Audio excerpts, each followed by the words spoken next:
Dopaminová pasť pojednáva o tom, že demokracia a demokratická verejnosť môže fungovať len v nejakom type informačného prostredia a vyžaduje aj nejaký typ ľudského myslenia o politike. To informačné prostredie, ktoré dnes sa presadzuje, tomuto nepraje. Nepraje ani tomu mysleniu, to je podstatná téma tej knihy, a ani tej verejnosti teda.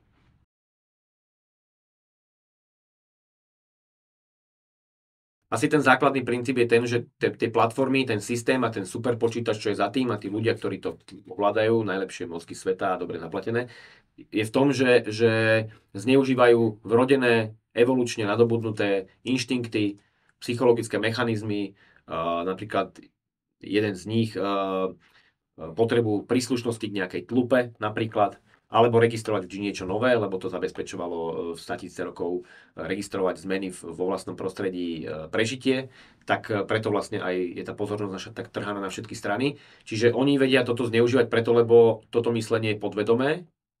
Oni ten systém, tento typ myslenia ako keby zvýrazňuje v našom myslení a to je ten problém.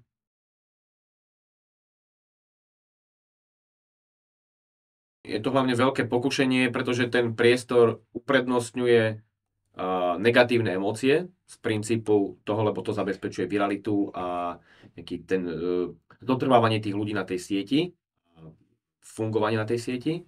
Čiže je tam veľké pokušenie byť akože negatívny, vulgárny, hrubý. A dá sa tomu kontrolovať, akože musia sa prispôsobiť tomu cyklu asi tej kadencii a tej dĺžke tých výstupov, to hej. Ale myslím si, že napríklad sa dá tomu kontrolovať tým, že budú mať ten obsah jednak bude autentický, bude uveriteľný, tento základ ostáva našťastie, to je výborné, ale že bude možno sarkastický, vtipný. Musí nejaký ako keby zážitok plus, okrem tej informácie a toho vzdelenia poskytnúť. To je asi, myslím, že by mohlo byť nejaké riešenie.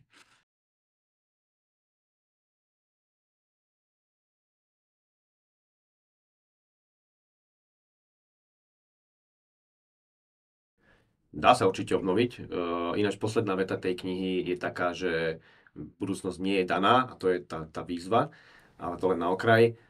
Bude to náročné, lebo je to politický boj samozrejme, ale určite dá sa s tým pracovať aj na úrovni ako keby ľudského správania, ľudského prístupu k tej problematike a dá sa k tomu pristúpiť aj ako z pozície regulácie, len je to politický boj samozrejme.